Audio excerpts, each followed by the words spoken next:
ವಿಧಾನಸೌಧದ ಲಾಂಜ್ನಲ್ಲಿ ಪಾಕ್ ಪರ ಘೋಷಣೆ ಕೂಗಿದಂತಹ ವಿಚಾರ. ವಿಧಾನಸೌಧದ ಲಾಂಜ್ನಲ್ಲಿ ಪಾಕ್ ಪರ ಘೋಷಣೆಯನ್ನು ಕೂಗಲಾಗಿತ್ತು.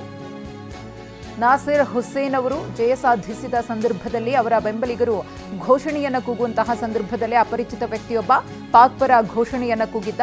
ಈ ವಿಚಾರವನ್ನ ವಿಪಕ್ಷಗಳು ಖಂಡಿಸಿವೆ. ವಿಪಕ್ಷ ನಾಯಕ ಆರ್ ಅಶೋಕ್, ಸಿಟಿ ರವಿ, ಶೋಭಾ ಆಕ್ರೋಶವನ್ನ ಹೊರಹಾಕಿದ್ದಾರೆ. ಸಿಎಂ ಸಿದ್ದರಾಮಯ್ಯನವರ ರಾಜೀನಾಮೆಗೆ ಆರ್ ಅಶೋಕ್ ಅವರು ಆಗ್ರಹ ಪಡಿಸಿದ್ದಾರೆ.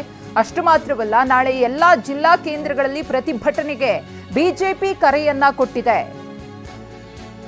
ಪಾಕ್ ಪರವಾಗಿ ಘೋಷಣೆ ಕೂಗಿದ ವಿಚಾರವನ್ನ ಖಂಡಿಸಿರುವಂತಹ ಬಿಜೆಪಿ ನಾಳೆ ಎಲ್ಲಾ ಜಿಲ್ಲಾ ಕೇಂದ್ರಗಳಲ್ಲಿ ಪ್ರತಿಭಟನೆಯನ್ನ ಮಾಡಿ ಅಂತ ಹೇಳಿ ಕರೆ ನೀಡಿದೆ.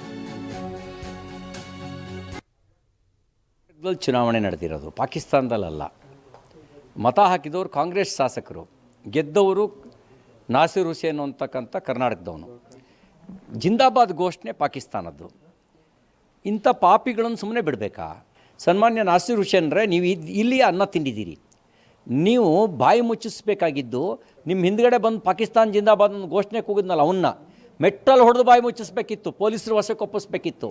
ಅದ್ರ ಬದಲಿಗೆ ನೀವು ಪತ್ರಕರ್ತನಿಗೆ ಗದರಿಸ್ತೀರಿ. ನಾಚಿಕೆ ಆಗಲ್ಲ ನಿಮಗೆ?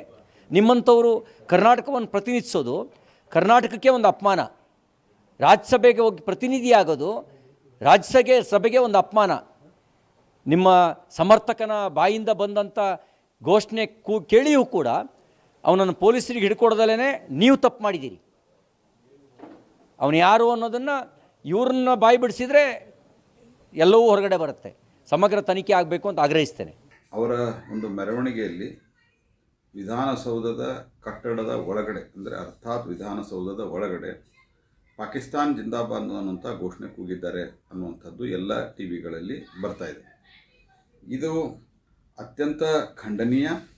ಮತ್ತು ನಾವು ಹಲವು ಬಾರಿ ಹಿಂದೆನೂ ನಾನು ಹೇಳಿದ್ದೇನೆ, ಯಾವಾಗ ಕಾಂಗ್ರೆಸ್ ಪಾರ್ಟಿ ಅಧಿಕಾರಕ್ಕೆ ಬರ್ತದೆ ಅಥವಾ ಚುನಾವಣೆ ಗೆಲ್ತಾರೆ, ದೇಶದ್ರೋಹಿಗಳಿಗೆ, ಪಾಕಿಸ್ತಾನಿ ಸಮರ್ಥಕರಿಗೆ ಕುಮ್ಮಕ್ಕು ಬಂದಂಗೆ ಆಗ್ತದೆ. ಯಾಕಂದರೆ ತುಷ್ಟೀಕರಣದಿಂದ ಒಂದು ರೀತಿಯಲ್ಲಿ ರ್ಯಾಡಿಕಲೈಜೇಷನ್ನಿಂದ ದೇಶದ್ರೋಹತನ. ಇದು ಕಾಂಗ್ರೆಸ್ ಪಾರ್ಟಿಯ ಇದೊಂದು ಸರ್ಕಲ್. ಈ ಹಿನ್ನೆಲೆಯಲ್ಲಿ ಇವತ್ತು ಏನು ಘಟನೆ ನಡೆದಿದೆ ಇದನ್ನು ನಾನು ಅತ್ಯುಗ್ರವಾಗಿ ಖಂಡಿಸ್ತೇನೆ. ಕರ್ನಾಟಕ ರಾಜ್ಯದ ಪೊಲೀಸರಿಗೆ, ಮುಖ್ಯಮಂತ್ರಿಗೆ, ಗೃಹ ಮಂತ್ರಿಗಳಿಗೆ ನಾನು ಆಗ್ರಹಪಡಿಸ್ತೇನೆ, ಇವ್ರನ್ನ ಮೊದಲು ಒದ್ದೊಳಗೆ ಹಾಕಿರಿ. ನಿಮಗೇನಾದರೂ ದೇಶಭಕ್ತಿ, ಭಾರತ ಮಾತೆ ಇದರ ಬಗ್ಗೆ ಗೌರವ ಇದ್ದರೆ ಮೊದಲು ಅವ್ರನ್ನ ಒಳಗೆ ಹಾಕಿರಿ.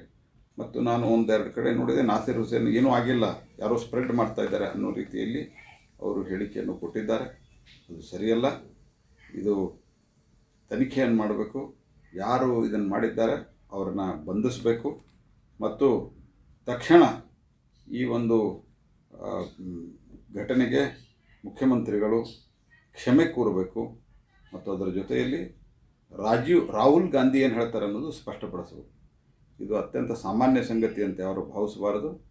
ಒಂದು ರೀತಿಯಲ್ಲಿ ದೇಶದ್ರೋಹಕ್ಕೆ ಕುಮ್ಮಕ್ಕು ಕೊಡುವ ರೀತಿಯಲ್ಲಿ ಇವತ್ತು ನಡ್ಕೊಂಡಿದ್ದಾರೆ. ಇದು ಅತ್ಯಂತ ಖಂಡನೀಯ ಅನ್ನುವಂಥ ಮಾತನ್ನು ಹೇಳಿ ನಾನು ಕಾಂಗ್ರೆಸ್ ಪಾರ್ಟಿ, ರಾಹುಲ್ ಗಾಂಧಿ, ಖರ್ಗೆ ಅವರು, ಯಾಕಂದರೆ ಇವರು ಖರ್ಗೆ ಅವರ ಬಲಗೈಯವರು, ನಾಸಿರ್ ಹುಸೇನ್ ಅವರೆಲ್ಲರೂ ಕ್ಷಮೆ ಕೇಳಬೇಕು ಮತ್ತು ತನಿಖೆಯನ್ನು ಮಾಡಿ ಸಂಬಂಧಿಸಿದವ್ರನ್ನ ಒದ್ದೊಳಗೆ ಹಾಕಬೇಕು.